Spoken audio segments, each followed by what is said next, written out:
जय हिंद दोस्तों, कैसे हैं आप सभी लोग। स्वागत है आप सभी लोगों का आपके अपने YouTube चैनल जीएस मैग्नेट में। जैसा कि आप सभी लोगों को पता है कि जो बिहार पुलिस मद्य निषेध विभाग में आपका वैकेंसी 689 सीटों पर निकला है। इस 689 सीट के लिए हम लोग शाम का सेशन यानी कि स्पेशल साइंस के प्रश्नों को कवर करते हैं और जो मॉर्निंग का सेशन होता है उसमें हम जीके जीएस के प्रश्नों को कवर करते हैं। जो आपका यह वीडियो यानी कि साइंस का है, यह टेस्ट पेपर नंबर 8 यानी कि इसके पहले हम लोग 7 साइंस का टेस्ट पेपर सॉल्व कर चुके हैं। अगर आप सभी नहीं देखे हैं तो देखिए, प्लेलिस्ट बन करके तैयार हो गया है और इसी वीडियो के डिस्क्रिप्शन में सभी का लिंक दे दिया जाएगा। लिंक के सहारे भी सभी प्रश्नों को सॉल्व कर सकते हैं और यह प्रश्न आपके बिल्कुल एग्जाम पर आधारित रहेगा। और एक अति महत्वपूर्ण सूचना आप लोगों के लिए यह है कि जो आज आपका 14/12/2022 है, इस 14 दिसंबर तक आज तक ही आपका बिहार पुलिस मद्य निषेध के लिए फॉर्म डाला जाएगा। ठीक है, अगर आप सभी फॉर्म नहीं डाले हैं तो तुरंत आज ही कुछ घंटा अब आपके पास बचा हुआ है, जल्दी से फॉर्म डाल दीजिए। तो चलिए ज़्यादा देर ना करते हुए आते हैं अपने पहले प्रश्न पर। पहला प्रश्न क्या पूछा जा रहा है देखते हैं। तो देखिए, पहला प्रश्न कितना इम्पोर्टेंट है। पूछ रहा है रेडियो एक्टिवता डैश का गुण है। रेडियो जो एक्टिवता है वह किसका गुण है, आप सभी लोगों को बताना है। तो देखिए, इस प्रश्न का सही जवाब ऑप्शन नंबर ए यानी कि परमाणुवीय नाभिक का क्या है, परमाणुवीय नाभिक का यह रेडियो एक्टिवता क्या है, गुण है, ध्यान रखिएगा। अगला प्रश्न आपसे कह रहा है साधारण नमक है, आपको बताना है। तो NaCl ध्यान रखिएगा, सोडियम क्लोराइड को हम लोग साधारण नमक बोलते हैं और यह ऑप्शन नंबर सी इसका सही जवाब हो जाएगा, ध्यान रखिएगा। चलिए अगला प्रश्न देखिए। अगला प्रश्न जो आपका 3rd नंबर है, यह कह रहा है निम्न में अधातु बताइए। अधातु क्या होते हैं, यानी कि इलेक्ट्रॉन को ग्रहण करके ऋण आयन का निर्माण करते हैं, जबकि धातु होते हैं इनमें इलेक्ट्रॉन त्यागने की प्रवृत्ति होती है। जैसे अगर बात किया जाए सोडियम, तो सोडियम 1 इलेक्ट्रॉन त्यागता है, ठीक है ना, इसका एटॉमिक नंबर 11 होता है, 1 इलेक्ट्रॉन त्यागता है। अगर क्लोरीन का कहा जाए तो क्लोरीन एक प्रकार का अधातु है, ठीक है ना, यह 1 इलेक्ट्रॉन ग्रहण करता है। तो देखिए, अधातु जो होते हैं वह क्या है, यानी कि एक प्रकार का गैस होते हैं, ठीक है ना। तो आप सभी लोगों को बताना है कि इसमें से अधातु कौन है। तो ऑप्शन नंबर यानी कि इसका सी हो जाएगा, फ्लोरीन यानी कि F, ठीक है ना। लोहा मत समझिएगा, लोहा के लिए F ही होता है, आयरन, ठीक है ना। चलिए अगला प्रश्न देखिए, 4 नंबर क्या कह रहा है, सल्फर डाई का उत्सर्जन होता है। सल्फर डाई का उत्सर्जन कहाँ होता है, आप सभी लोगों को बताना है। तो देखिए, इस प्रश्न का अगर मैं सही जवाब की बात करूँ तो इसका ऑप्शन कट गया है और इस प्रश्न का आपका जो सही जवाब हो जाएगा वो ऑप्शन नंबर यानी कि 4 का, चलिए ऑप्शन ही पहले दिखा देते हैं। तो 4 का ये ऑप्शन नंबर बी, बिजली संयंत्र से क्या होता है, बिजली संयंत्र से इसका संबंध रहने वाला है, ध्यान रखिएगा। अगले प्रश्न पे आते हैं। देखिए अगला प्रश्न आपसे कह रहा है मुलायम धातुएं जिन्हें आसानी से चाकू से काटा जा सकता है। तो देखिए, वह मुलायम धातु आपको बताना है जिन्हें आसानी से हम लोग चाकू से काट सकते हैं। तो ऐसे दो धातुएं हैं, यानी कि 2 मेटल है, जिसका यानी कि एक है सोडियम, एक है क्या, पोटेशियम। ये दोनों क्या है, धातु है। इसे हम लोग चाकू से आसानी से काट सकते हैं क्योंकि यह मुलायम होते हैं, ठीक है ना। तो इसका ऑप्शन नंबर बी इसका सही जवाब हो जाएगा, ध्यान रखिएगा। देखिए 6 नंबर प्रश्न कर रहा है पीतल निम्न का मिश्रण है। पीतल आपको बताना है किसका मिश्रण है। देखिए, पीतल जो है वह आपका क्या हो जाएगा, ऑप्शन नंबर सी यानी कि कॉपर। देखिए, कॉपर और जेडेन का मिश्रण जो होता है यानी कि पीतल होता है, ध्यान रखिएगा, ठीक है ना। चलिए अगले प्रश्न की तरफ बढ़ते हैं। अगला प्रश्न देखिए कितना नंबर अब रहने वाला है, यानी कि 7 नंबर। 7 नंबर प्रश्न का रहा है एक तत्व जो आसानी से संग्रहित होता है, एक तत्व जो आसानी से संग्रहित होता है उसे बताना है। तो इसका सही जवाब ऑप्शन नंबर ए यानी कि फास्फोरस हो जाएगा। देखिए, फास्फोरस एक ऐसा ठोस पदार्थ होता है जो वायु के संपर्क में आते ही क्या होता है, जल उठता है। यानी कि जैसे फास्फोरस को यानी कि वायु के संपर्क में लाया जाता है तो यह क्या होता है, जलने लगता है, आग पकड़ लेता है, ठीक है ना। और जब इसे जल में ही रखा जाता है इसलिए क्योंकि यह वायु के संपर्क में न जाए और आग न पकड़े, ध्यान रखिएगा इस बात को, ठीक है ना।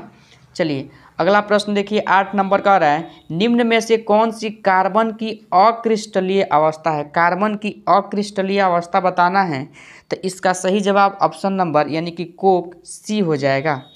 चलिए अगले प्रश्न को देखिए, अगले प्रश्न को देखिए 9 नंबर, पीएच पद सूचित करता है। पीएच पद सूचित करता है, आप सभी को बताना है।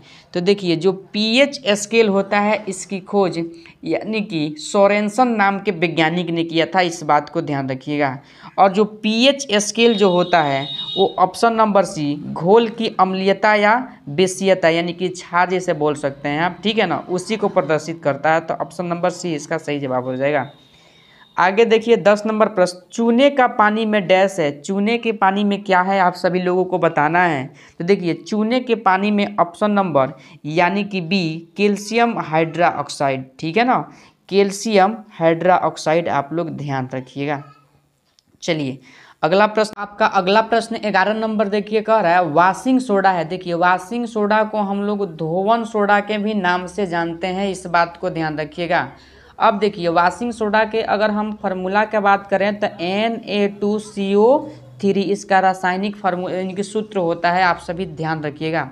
अब देखिए आप लोग सोडियम कार्बोनेट कहीं देखिएगा है नहीं है, तो आप लोग ये यानी कि हाइड्रेट देख करके परेशान हो जाइएगा। तो देखिए जो हमारा यानी कि हाइड्रेट होता है ना, ध्यान रखिए, यहाँ ध्यान दीजिए, जो हमारा हाइड्रेट यानी कि सोडियम कार्बोनेट होता है ना, इसी का सूक्ष्मतम रूप आप लोग बोल सकते हैं यानी कि हाइड्रेट सोडियम कार्बोनेट। तो इसका सही जवाब क्या हो जाएगा, ऑप्शन नंबर बी, ठीक है ना, ध्यान रखिएगा। अगला प्रश्न देखिए आपसे कह रहा है 12 नंबर, समुद्र जल से सामान्य नमक को डैश पद्धति से प्राप्त किया जाता है। किस पद्धति से प्राप्त किया जाता है आप सभी लोगों को बताना है। तो इसका सही जवाब ऑप्शन नंबर बी यानी कि वाष्पीकरण हो जाएगा, ठीक है ना, ध्यान रखिएगा। चलिए अगला प्रश्न पर आते हैं, क्या पूछा जा रहा है। देखिए 13 नंबर प्रश्न पूछा जा रहा है, एक बार बराबर होता है, एक बार किसके बराबर होता है आप सभी को बताना है। तो ऑप्शन नंबर सी 10 के पावर 5 पास्कल, ध्यान रखिएगा, ठीक है ना। अगला प्रश्न देखिए 14 नंबर, एंगस्ट्रम डैश को अभिव्यक्तित करने की इकाई है, यानी कि एंगस्ट्रम किसकी इकाई है आप सभी को बताना है, सीधा सीधा प्रश्न। तो ऑप्शन नंबर सी तरंगदैर्घ्य की इकाई क्या है, एंगस्ट्रम है, ध्यान रखिएगा। चलिए अगले प्रश्न पे आते हैं 15 नंबर, एक अश्वशक्ति किसके बराबर होता है। एक अश्वशक्ति जो होता है वो आपका ऑप्शन नंबर यानी कि ए 746 वाट, आप लोग ध्यान रखिएगा, ठीक है ना। चलिए अगले प्रश्न को देखिए, इसका ऑप्शन कट गया है, मैं दिखा देता हूँ इधर नीचे, यानी कि कह रहा है 16 नंबर प्रश्न, SI इकाई में लेंस की शक्ति का इकाई है। लेंस की शक्ति का इकाई क्या होता है, ऑप्शन नंबर यानी कि देखिए इसका ऑप्शन है डी, डायोप्टर, ध्यान रखिएगा, ठीक है ना। चलिए अगले प्रश्न पे आते हैं। तो देखिए अगला प्रश्न 17 नंबर आपसे पूछ रहा है, निम्नलिखित में से कौन सी कोणीय वेग की सही इकाई है। कोणीय वेग की सही इकाई आपको बताना है। तो इस प्रश्न का आपको सही जवाब ऑप्शन नंबर डी यानी कि रेडियन प्रति सेकंड हो जाएगा, ध्यान रखिएगा। अगला प्रश्न देखिए 18 नंबर का रहा है, कोणीय वेग की बीमा क्या होती है, यानी कि बीमिया सूत्र आप सभी लोगों को बताना है। तो क्वेश्चन 8 का सही जवाब आपका ऑप्शन नंबर सी, m के पावर 0, l के पावर 0 और t के पावर -1 होता है, ध्यान रखिएगा। अगला प्रश्न देखिए 19 नंबर क्या कह रहा है, त्वरण की इकाई क्या है। त्वरण की इकाई बताना है आपको। तो त्वरण की इकाई ऑप्शन नंबर सी मीटर प्रति सेकंड हो जाएगा, ध्यान रखिएगा। अगला प्रश्न देखिए कह रहा है 20 नंबर, एक पारासेक में कुल कितने प्रकाश वर्ष होते हैं। एक पारासेक में कितने प्रकाश वर्ष होते हैं। तो ऑप्शन 20 का सही जवाब ऑप्शन नंबर बी 3.26, ठीक है ना, ध्यान रखिएगा। चलिए अगला प्रश्न देखिए 21 नंबर, परम दाब है। परम दाब क्या है आप सभी लोगों को बताना है। तो गेज दाब +1 बार आप लोग ध्यान रखिएगा, ठीक है ना। चलिए अगला प्रश्न देखिए 22 नंबर, एक फेमटो बराबर होता है। 1 फेमटो बराबर कितना होता है आप सभी को बताना है। तो ऑप्शन नंबर बी 10 के पावर -15 मीटर होता है, ध्यान रखिएगा। अगला प्रश्न 23 नंबर, ताप का एसआई मात्रक है। ताप का एसआई मात्रक क्या होता है बताना है। तो ताप का एसआई मात्रक जो होता है आपका केल्विन होता है, ध्यान रखिएगा। चलिए अगला प्रश्न देखिए 24 नंबर, ध्वनि की तीव्रता किस मात्रक में नापी जाती है। किस मात्रक में नापी जाती है। तो ऑप्शन नंबर सी डेसिबल में मापी जाती है, ध्यान रखिएगा। ठीक है ना। चलिए अगले प्रश्न को देखिए 25 नंबर, ज्योति तीव्रता का मात्रक आप सभी को बताना है। ज्योति तीव्रता का जो मात्रक होता है ऑप्शन नंबर बी कैंडेला होता है, ध्यान रखिएगा। अगला प्रश्न देखिए 26 नंबर, ध्वनि की पिच यानी कि तीक्ष्णता का निर्धारण होता है। 26 का सही जवाब कीजिए, ऑप्शन नंबर सी आवृत्ति से होता है, ध्यान रखिएगा। चलिए अगला प्रश्न 27 नंबर देखिए, निम्नलिखित में से किसकी भेदन क्षमता अधिक है। भेदन क्षमता किसकी अधिक होती है आप सभी को बताना है। तो ऑप्शन नंबर सी यानी कि गामा किरण की भेदन क्षमता क्या होती है, सबसे अधिक होती है। आगे देखिए 28 नंबर प्रश्न को, इलेक्ट्रॉन वोल्ट मात्रक है। इलेक्ट्रॉन वोल्ट किसका मात्रक है आप सभी को बताना है। तो ऑप्शन नंबर डी ऊर्जा का मात्रक होता है, ध्यान रखिएगा। चलिए अगला प्रश्न को देखिए। तो देखिए अगला प्रश्न 30 नंबर का आ रहा है, हेनरी इकाई है। हेनरी किसका इकाई होता है आप सभी को बताना है। तो ऑप्शन नंबर सी यानी कि प्रेकत्व का हो जाएगा, ध्यान रखिएगा। चलिए अगला प्रश्न को देखिए 31 नंबर, विद्युत आवेश का मात्रक क्या है। विद्युत आवेश का मात्रक आप सभी को बताना है। तो ऑप्शन नंबर बी यानी कि कूलम हो जाएगा। चलिए अगला प्रश्न देखिए 32 नंबर क्या कह रहा है, रसायन उद्योग में कौन मूल रसायन माना जाता है। मूल रसायन कौन माना जाता है आप सभी को बताना है। तो H2SO4 यानी कि सल्फ्यूरिक अम्ल, ठीक है ना। चलिए 33 नंबर प्रश्न को देखिए, विटामिन के का रासायनिक नाम क्या है। विटामिन के का रासायनिक नाम क्या है, इसके पहले वाले वीडियो में हमने बताया है। तो इसका रासायनिक नाम ऑप्शन नंबर ए यानी कि फिलोक्विनोन हो जाएगा, ठीक है ना, ध्यान रखिएगा। अगला प्रश्न देखिए 34 नंबर, कास्टिक सोडा का रासायनिक सूत्र है। कास्टिक सोडा किसे बोला जाता है आप सभी को बताना है। तो इसका ऑप्शन नंबर ए यानी कि सोडियम हाइड्रोक्साइड यानी कि NaOH को बोला जाता है, ध्यान रखिएगा। अगला प्रश्न 35 नंबर का रहा है, जल का रासायनिक सूत्र है। जल का रासायनिक सूत्र कितना आसान पूछा जा रहा है, H2O। आप कहिएगा इतना आसान क्या पूछेगा एग्जाम में। सिलेबस देखिए और क्वेश्चन बैंक को देखिए, पता चल जाएगा। निम्न यंत्र से विद्युत धारा का मापन करते हैं। विद्युत धारा का मापन करने वाले यंत्र जो है ऑप्शन नंबर डी एमीमीटर हो जाएगा। इस प्रश्न को बहुत बार पूछा गया है अन्य एग्जामों में भी, ठीक है ना। 37 नंबर प्रश्न को देखिए, डायनेमो परिवर्तित करता है। डायनेमो परिवर्तित करता है आपको बताना है। तो इस प्रश्न का सही जवाब हो जाएगा यांत्रिक ऊर्जा को किसमें, यानी कि विद्युत ऊर्जा में परिवर्तित करता है, ध्यान रखिएगा। चलिए अगला प्रश्न देखिए 38 नंबर, ट्रांसफार्मर प्रयोग में आते हैं। ट्रांसफार्मर किस लिए प्रयोग में आते हैं आप सभी को बताना है। तो इस प्रश्न का सही जवाब ऑप्शन नंबर बी केवल AC परिपथ में, ठीक है ना। चलिए अगला प्रश्न को देखिए 39 नंबर, सूर्य की किरणों की तीव्रता मापने वाले उपकरण को क्या कहते हैं। सूर्य की तीव्रता मापने वाले यंत्र को हम लोग कहते हैं, उपकरण को एक्टियोमीटर कहते हैं। क्या कहते हैं, एक्टियोमीटर, ध्यान रखिएगा। चलिए अगला प्रश्न देखिए आपका 40 नंबर क्या कह रहा है, निम्न में से कौन मैग्नीफाइंग ग्लास की भांति प्रयुक्त होता है। चलिए ऑप्शन देख करके आंसर कीजिए।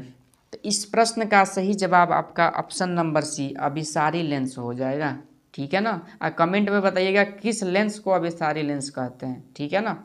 चलिए 41 नंबर प्रश्न को देखिए, प्रकाश का वेग को सर्वप्रथम किसने मापा। प्रकाश के वेग को सर्वप्रथम किसने मापा था। तो इस प्रश्न का सही जवाब ऑप्शन नंबर सी रोमर हो जाएगा। तो जैसा कि आज के इस वीडियो में हम लोग 41 अति महत्वपूर्ण विज्ञान के प्रश्नों को कवर किया है।